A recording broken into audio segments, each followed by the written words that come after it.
Hey fellow B Plus players, GregUnchained here checking in. I am down and out with medical issues, but Mikey stepped up and did the King of Sportscast himself today. He had some slight technical issues on the recording, so we do apologise for the technical issues and the audio quality. We're hoping that we'll have his microphone fixed and ready to go for the next one so that this doesn't happen again. So please bear with us through the issues on this one, and thank you so much for listening.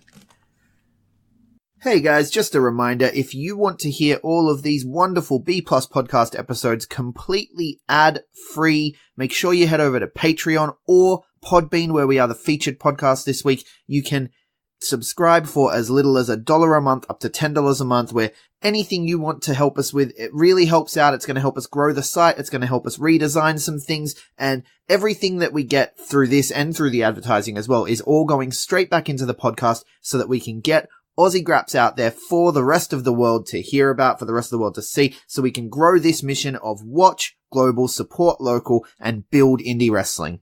So if you want to be a part of that and get some really cool rewards like call-in shows, bonus episodes, ad-free like I mentioned, then head over to patreon.com/thebplus and subscribe today.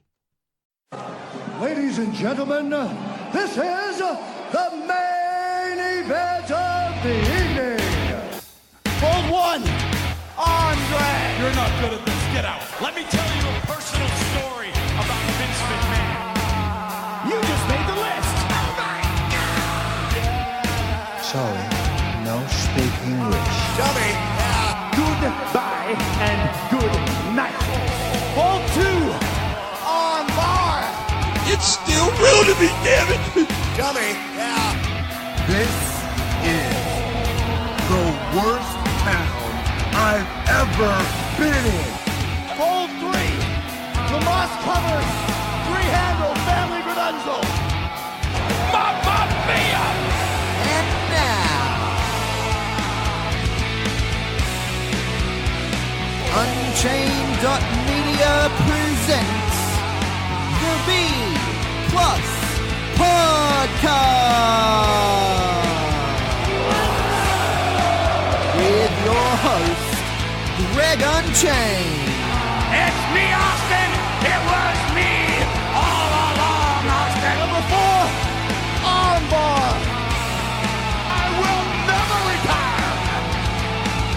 I still got 200 more. I got 200 more holes to list. All right, fellow B Plus players, welcome to the B Plus podcast. I'm your host, Big Boy. Today is Wednesday, and you know what that means.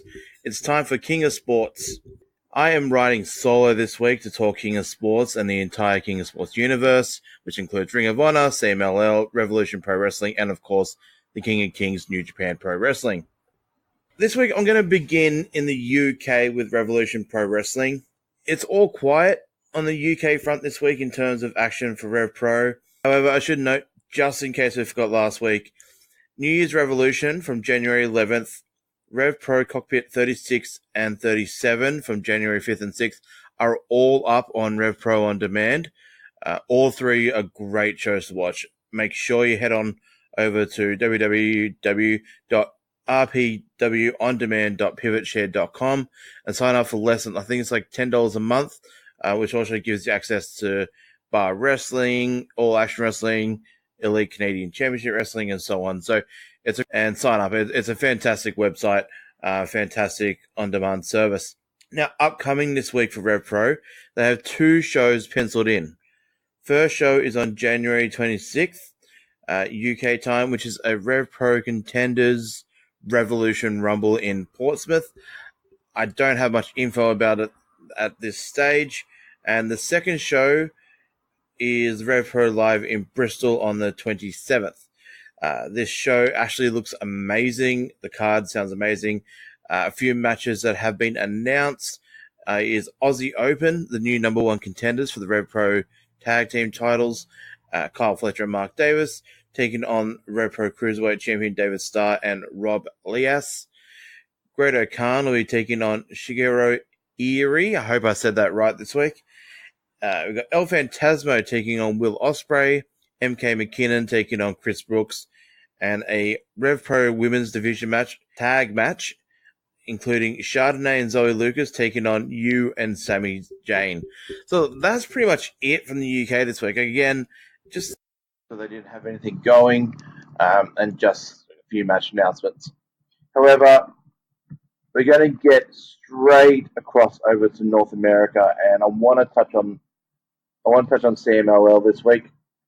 I'm going to change up how I break down the week in CMLL, even when I'm with Greg. I'm going to do it this way. As in the past, I've been running down results from the Friday night show. As back then, I was only watching the Friday night show, or Saturday, for us here in Australia. However, I'm actually watching all the shows now. I'm getting time to actually watch the Monday, Tuesday, and Friday shows, which is Tuesday, Wednesday, and Saturday for me. So I'm actually getting to watch all of it. I'm not going to sit here breaking down 3 cards, which is obvious.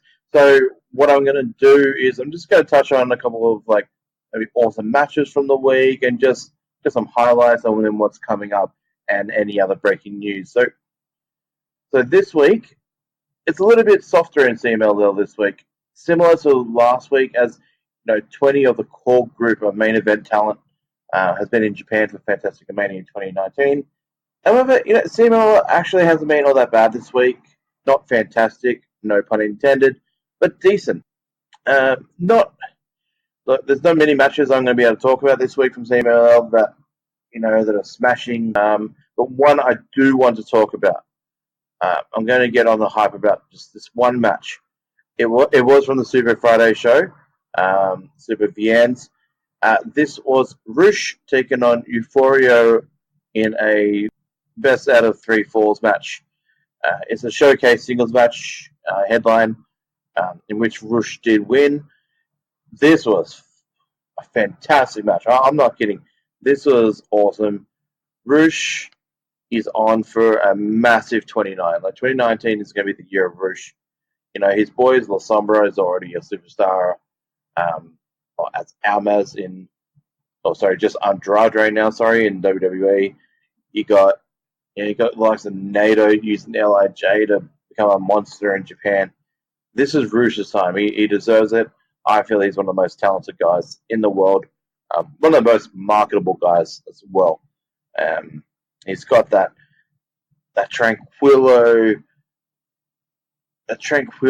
that both guys like Nato and Andrade have, but also got that swag that someone like an Alberto Del Rio used to have. So I look forward to the 2019 that Rush is going to have. But also with the Euphoria, I really hope he does get some more singles action in CMLL. Unfortunately, he is a part of... No, it's not unfortunate that he's part of this group. He is part of the Guerreros. And unfortunately, when you're part of big stables like that in Japan, you're gonna get lost in the 6-man shuffle. You're not going to get a lot of singles matches like this. Euphoria is a great talent, and I feel he deserves a little bit more one-on-one matches, but it's not going to happen.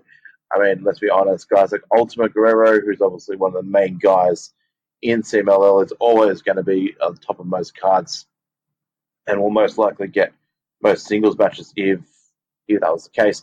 And of course, now Templario, who's becoming a big star and recently joined the Los Guerreros unit. So, yeah, it was an awesome match. Just fast-paced action, just hard-hitting. Rush picked this up 2-1. About 20 minutes or so. It is on the YouTube CMLL YouTube channel. Just a fantastic match. One to definitely watch back if you're listening to this. A couple of cool matches coming up this week. We got Niebla Roja taking on Mephisto. That'll be on the Tuesday New Value show. So that'll be Wednesday for Australians. That match should be good. It sounds good on paper. Then on Super Friday, we've got 2 cool matches.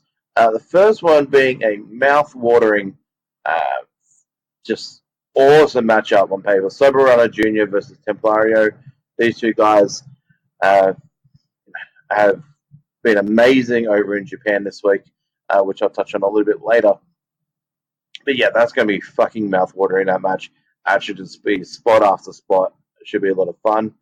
Then, also on Super Friday this week, Pentagon and Phoenix will return to tag with Diamante Azul as they take on Los Ingobernables, all three of them in Rush, Terrible, and Bestia del Ring.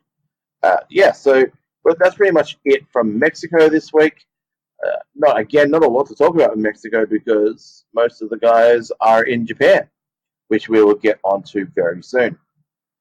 Now, I wanted to move Ring of Honor. Usually we open with Ring of Honor. Usually Greg will run down Ring of Honor TV card, and all the news and all that stuff in the first segment of the King of Sportscast. However, I just wanted to move it past CMLL because there's a important topic that we've got to cover that covers someone from CMLL and Ring of Honor at the same time. So, Rush. We just talked about Rush with his amazing talents in the ring in CMLL, but there's bigger news in regards to Rush. So I was talking about the year that Rush is going to have this year. Rush is an amazing talent. And obviously Ring of Honor have noticed this. Ring of Honor have jumped at the chance to give him an exclusive contract. Now, this contract that he signed with Ring of Honor, it is exclusive to Ring of Honor, but I'm pretty sure that's just in America, so in the US. He is going to still be available for some dates in CMLL, but Ring of Honor will have the outright to book him on their dates, and then if there's anything that he's not booked for Ring of Honor, then he can go to CMLL and go there. So, this is an amazing signing. Like, Ring of Honor is ushering in a full new era. They're signing a lot of amazing new talent.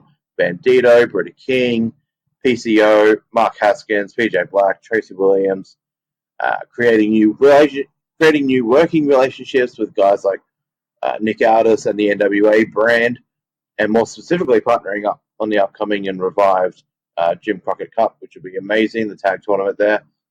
And then using New Japan talent like Zack Sabre Jr., David Finlay, and Juice Robinson on a more regular basis. But in my opinion, they've picked up the biggest signing in Rush. Not only does this potentially come with a bonus of Dragon Lee and maybe Mystico, the current Dragon Lee Mystico being signed as they are his brothers, and who knows, that it could potentially get all three of them. Could bring his father, Labesha to ring, or Terrible to Ring of Honor. Who knows? But amazingly, Rush is now going to be one of the top stars in an American promotion. Which brings me to another point about this. So, he was making strides, not just in CMLL, but in Major League Wrestling as well. Originally, he was penciled in to face LA Park on the Mania weekend show for Major League Wrestling. However, due to this contract signing, he has been pulled from that, as he'll no longer be able to participate on that show. However, I fully expect him to be in a high-profile match at the New Japan Ring of Honor Supercard show on Mania weekend. This is a bit of a blow to Major League Wrestling, but a massive coup for Ring of Honor. And look, this actually comes on the back of the rumors. It's obviously not a guaranteed source of information, but there is rumors out there floating about on the dirt sheets that Andrade has actually warned Dragon Lee and Rush on signing with WWE. So this is a very interesting time, or this contract situations across the board. Rush signing with Ring of Honor for me is nothing but amazing for Ring of Honor and for Rush, because I believe he's going to have a breakout year. So, other news with Ring of Honor this week. Mayu Iwatani is returning for Bound by Honor weekend. She is, of course, an ace over in Stardom. She is one of the top women left since the departure of Io Shirai and Kairi Sane. And apparently All Elite and WWE both want her, but her returning Women of Honor next month is a good sign she may be staying put. So, Ring of Honor are making a big dent. Like, everyone's talking about New Japan, All Elite, and WWE with all these contracts. Ring of Honor made a big dent in all these conversations, and they're lapping up some great talent. I hope Iwatani does stay with Women of Honor, Ring of Honor. She is a super talent. Fantastic. Also, another piece of news: Future of Honor Season 1 is coming to Honor Club, which is going to be in full. So it's great for the guys who want to binge watch. Great to see the talent of the future for Ring of Honor. Now, I'm actually not usually the one that watches through Ring of Honor TV. Unfortunately, I just don't get to put it in my schedule. It's usually something that I just have to miss out on it. And I know Greg covers it so well on the podcast that I get all my source of information from him anyway. But this week, with Greg being out, I decided to end up watching Ring of Honor this week. So this is episode 383. So I'm just going to catch up, just run down some matchups, some notes, etc. for the show. So first up, we got Eli Osum taking on Facade, if I said that right, in a mini tournament first round matchup to determine the number one contender for the Ring of Honor TV title. It's just a 4-man tournament, which Isom won. Really fun matchup. Isom, I've said this a few times with Greg. Isom is amazing. He's going to be a future star for sure. We've got a quick little promo from Kelly Klein, probably seen that any future one-on-one match in the Women of Honor division will be a title match. She's ready to defend that title whenever. Fantastic stuff from Kelly Klein there. Quick little recap. We've got the quick little recap of the whole Matt Taven, Kingdom, Marty's Girl, Villain Enterprise feud, which concluded actually with a promo from Ring of Honor World Champ Jay Lethal, who's not happy, obviously, hearing all the bullshit from Matt Taven about fake champion, real champion, all this shit. And he promises that, even though it's not yet, but that matchup will happen to finally work out the real champion. So that's awesome. Then straight after that, we got Rush's debut match against TKO Ryan. When I first saw this match on paper, I know TKO Ryan is a talented guy, but I thought this was going to be a bit of a Rush squash. But God, TKO Ryan hung with Rush big time on this show. But yeah, obviously Rush is just that bit too good and got the victory there. Toto Blanco Jr., or whatever you want to call him, is just looking the goods for New Japan. For Ring of Honor. Post-match, Kingdom did get involved and beat down on Rush, including a triple chair to head, which I thought was a bit brutal for his first night in Ring of Honor. Yes, I don't know where that leads. Like I said, having Rush come to Ring of Honor, either bring someone like a Dragon Lee Mystico or Beshta Ring, Terrible and the whole Los Ingobernables team. So who knows what the payback will be from there, because Rush will get payback.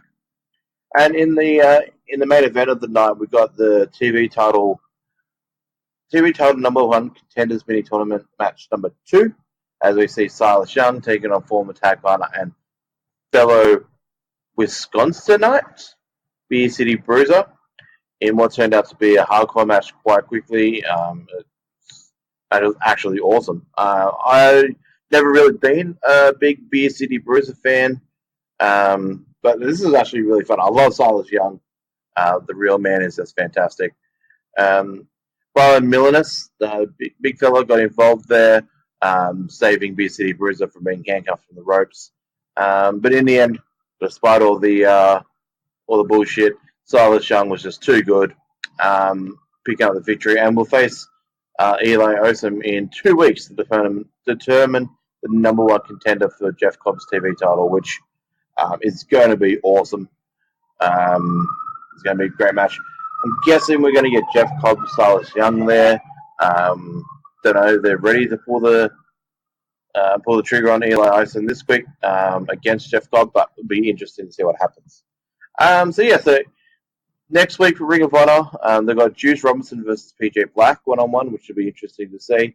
And also the Kingdom will defend their 6-man tag titles against Villain Enterprises, which would be amazing. I'm really looking forward to to that match. This is a full 6-man debut for the Villain Enterprises as a 3-man unit, so it'll be interesting to see how that goes down. So that's pretty much everything for Ring of Honor, CMLL, and Rev Pro. Now let's get into the King of Kings, of course, the New Japan Pro Wrestling. And ooh-wee, what a fantastic week it was. See what I did there?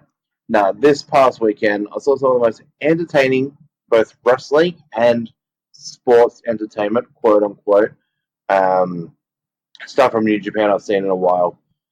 Obviously, you get the big shows like Wrestle Kingdom and Dominions and that are just amazing matches and just full of moments that you just like, holy shit, I could watch that match over and over, and it's just, that in-ring story is just amazing. But there are times, and there's a lot of it, New Japan just do some really fun, cool stuff. Fantastic Mania is one thing, and also using other media into their show is another awesome thing. I just love. So this week continued the Fantastica Mania tour. So we had 20 of CMLL's hottest talents invade Japan. Just complete awesome, high-flying, hard-hitting action. Like, being a massive CMLL fan and an even bigger New Japan fan, I'm just in love with the Fantastica Mania concept. I really hope New Japan and CMLL do more work together. I just feel it's a natural fit. Just a Japanese strong style, the Mexican lucha libre, it just fits so well. Like, there's so much character behind every single character in Japan and Mexico. There's just something that I like about the combination of the two. It just makes it special. Now, look, there was 3 shows over the weekend, Friday, Sunday, and Monday. I'm not going to run down every single match and result. What I'm going to do is just give you some of the, I think about 7 or 8 really awesome talking points that I want to touch on about the end of the Fantastic Mania, because obviously we didn't get all the shows in English. By the way, commentary team led by Chris Charlton, fantastic job. I just want to cover that straight off the bat before I run into the card. I love the knowledge that those commentators were pushing out through the shows. Just amazing to hear. So let's start. So on Friday night, really only one major highlight that I want to touch on. There's a guy that I've been raving on about when it comes to CMLL for months on this podcast. Barbaro Cavernario. We've talked about it so many times. We talked about it last week. He's a special fucking talent. And he had a special singles match against Soberano Jr., just one-on-one in Korakuen Hall. He's an amazing guy. He's one of those he will be big time type guys. I always allude him to being akin to a Mexican version of Caveman for the Aussie fans that are listening to this. He wears the caveman stuff. He wears a bone in his head, and it's just a character there is just so cool, and just his in-ring work is just on another level. I'm just in love with this guy. I feel he's going to be a superstar. He's still young, still got a long to go, but yeah, if he stays injury-free, drama-free, he should shoot to the top in no time. And obviously, Soberano Jr. is just amazing. Promotional consideration paid for by the following. Christmas has come and gone, and with it, the disappointment of those Secret Santa staples, the shave kit, the sports hygiene packs, and seasonal socks is fading. As we roll on, though, into the new year, it's time to make resolutions. So why not resolve to look better in 2019 and get yourself the gift that keeps on giving and never disappoints? Threadbox. Threadbox is a subscription clothes shopping service which for as little as $40 per month will send you a box of personally curated goodies straight to your doorstep. I get the $160 package which comes with over $200 worth of fresh goodies each month. kept me looking fly for all my Christmas engagements this year. You get to communicate with the Threadbox stylist assigned to you by email regarding what it is you need, and they will tailor the box accordingly. And in the unlikely event that you don't like what they send you, you send it back, they will replace it with something new and make note of the things you don't like so that they can avoid that kind of thing in the future. Threadbox is a truly unbelievable service that no man should be living without, so head over to threadbox.com.au today and use our code TheB+15 when you check out to get 15% off your first box.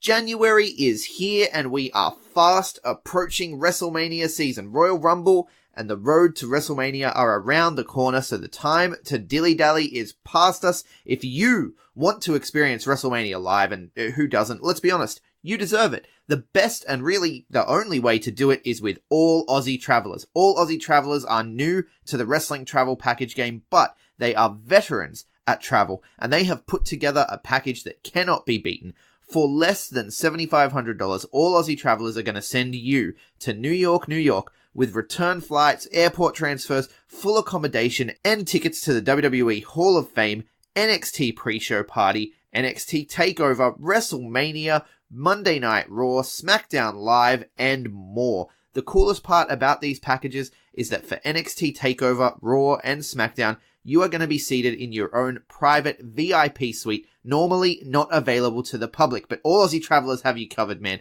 They got this locked down. It has its own bar, it has its own bathroom access, and all the luxuries that a VIP box comes with, not least of which, of course, an incredible view for everything happening in the ring. All of this for under $7,500. They're practically giving these packages away, man. You'd be crazy not to check it out. So head over to All Aussie Travelers on Facebook. The link is in the show notes. And tell them that the B Plus sent you. And let's go watch WrestleMania in style. Then from the Sunday night Korakuen show, there's a couple of things. The Angel de Oro and Titan versus Cuartero and Templaria match was one of the matches of the night for me. Angel de Oro is a special talent, man. He's very young, comes from a very famous Mexican family in the Oros. He lost his mask, I think it was nearly 18 months ago, I think. Don't quote on me that. Maybe just under a year ago. But he's one of those guys that actually has gotten over more without his mask. He's a very charming looking man. He's got that Mexican swag on him. His in-ring is just phenomenal. He can fly like none other. Titan as well. Awesome. Angel de Oro is another guy like Barbaro, that is going to take the world by storm.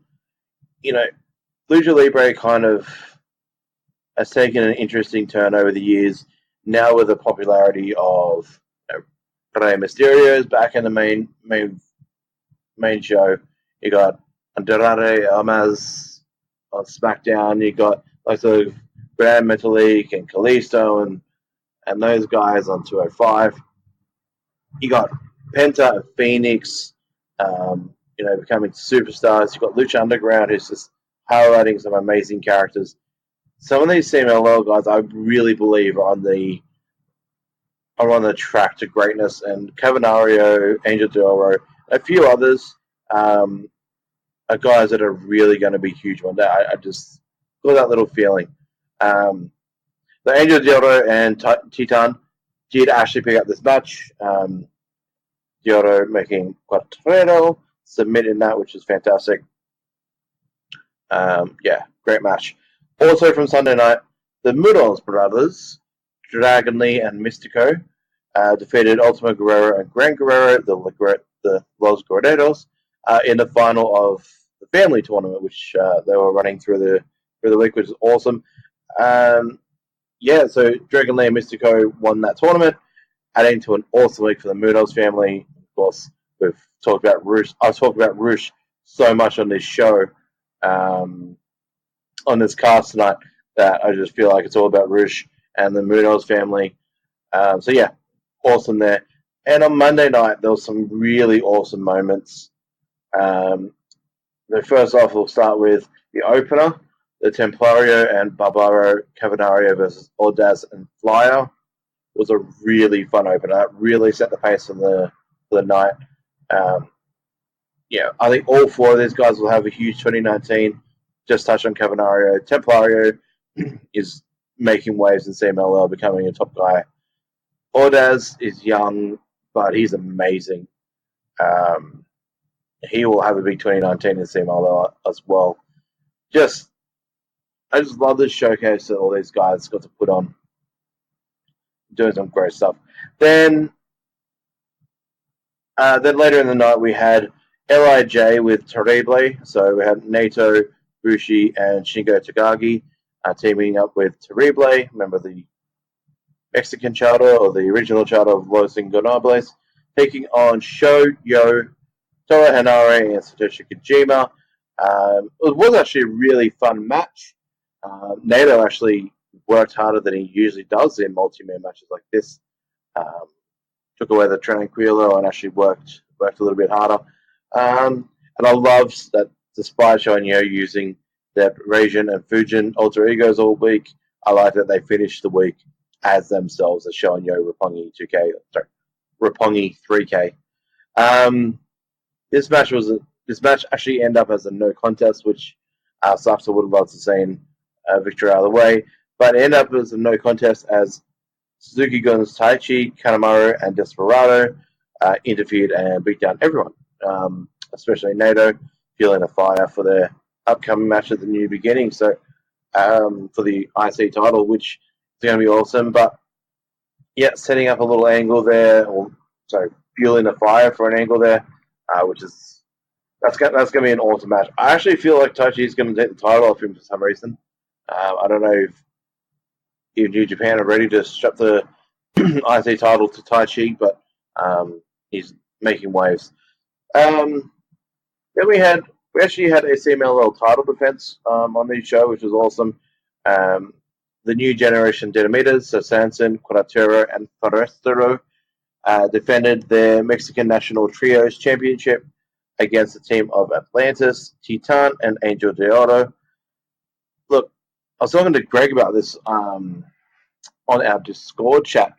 I actually kind of felt like they were going to give Atlantis, Titan, and Angel de Oro the win on this show. I thought maybe they'll show that titles can be changed on Fantastic Mania Tour, and maybe they just change it back in Mexico when the time's right. But they allowed New Generation Dynamitas to retain.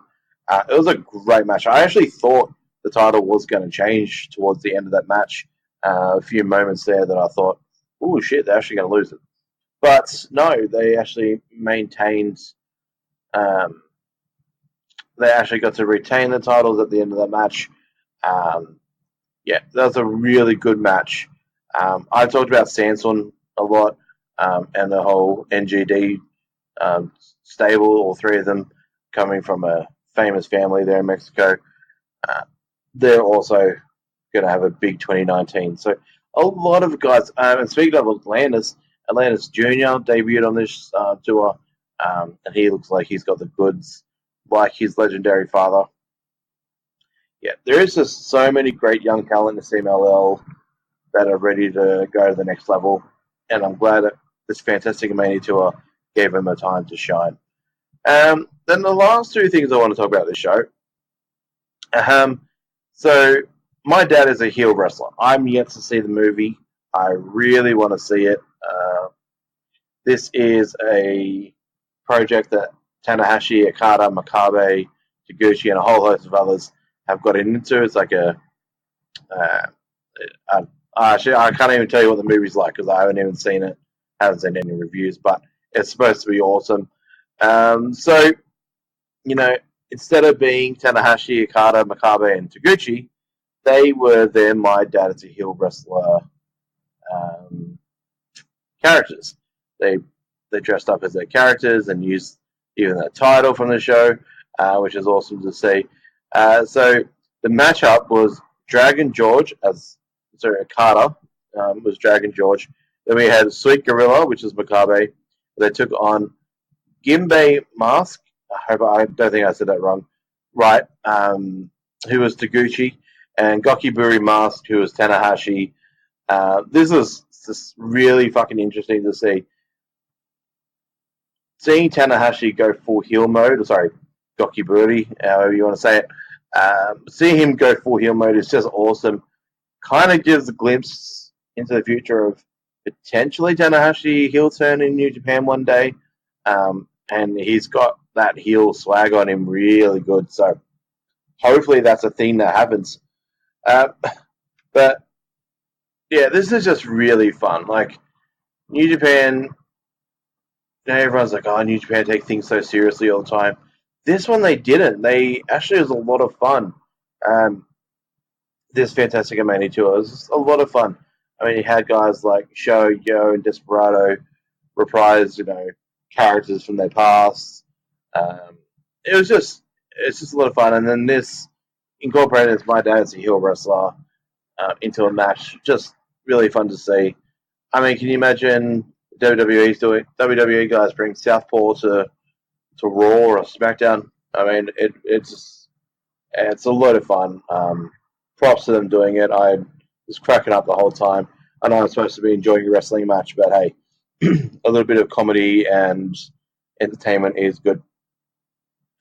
Now, the closer was Volador Jr. versus Caristico.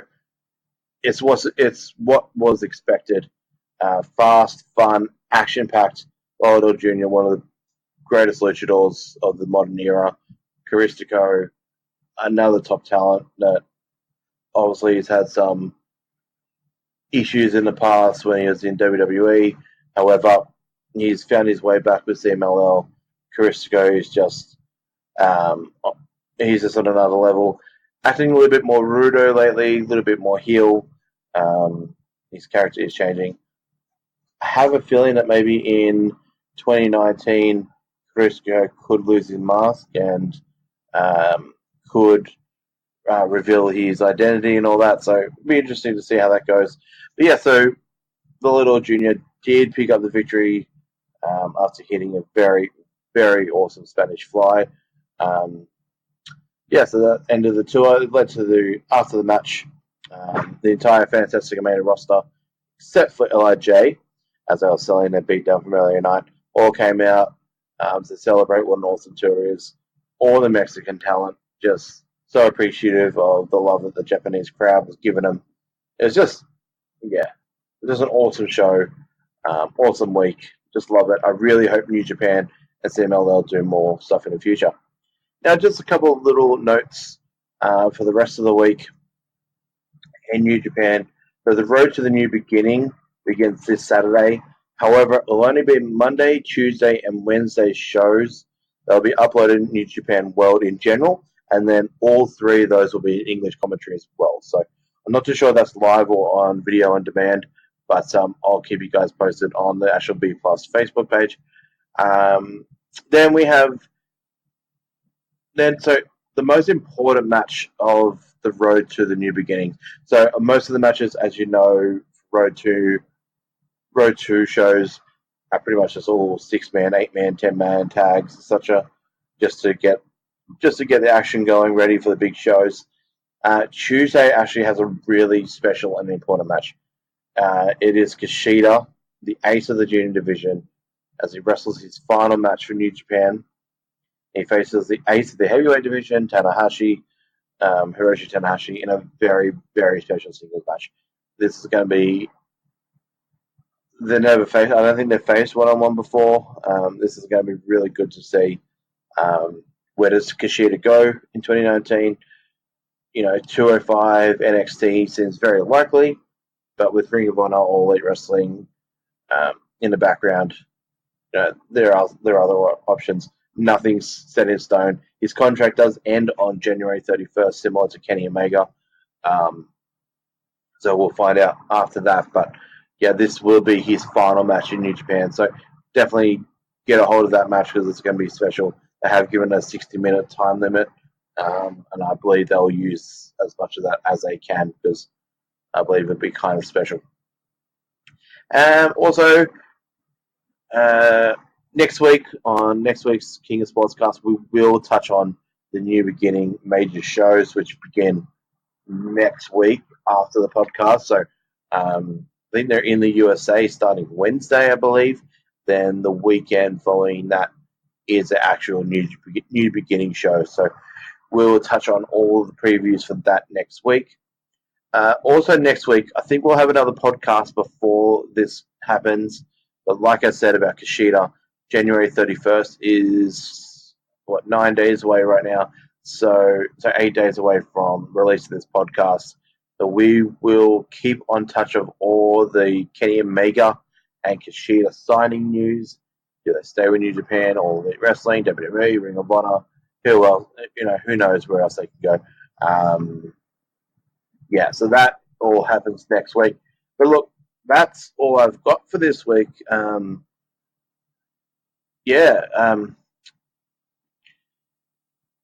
Look, that's all I've got time for this week. I haven't got much else to talk about, which is weird. I feel weird sometimes talking on my own here, but hopefully you guys enjoyed it and got some information out of this.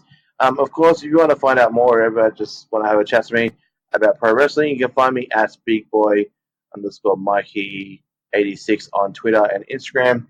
We collectively are the B Plus Wrestle on Twitter because, as you know, wrestling wouldn't fit. B Plus Wrestling everywhere else except for Patreon, where it is simply patreon.com/the B Plus. If you want to really be a part of our Watch Global Support Local mission, Patreon is a place to be for as little as $1 a month. You can help us grow this thing and get awesome tiered rewards, including custom episodes at the $10 level, the first of which we actually released yesterday. Bonus episodes are a week free for subscribers, and of course, all as free, so get around it. Like, share, subscribe, 5-star review if you like what we do, and thank you very much for listening. Hold one!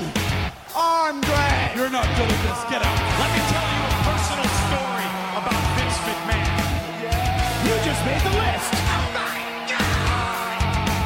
Sorry, no speak English. Dummy! Goodbye and good night! Hold two! Arm bar! This is the worst town I've ever been in. It's still real to me, damn it! Dummy! Hold three! The moss-covered, three-handle family credential! Mamma mia! It's me, Austin!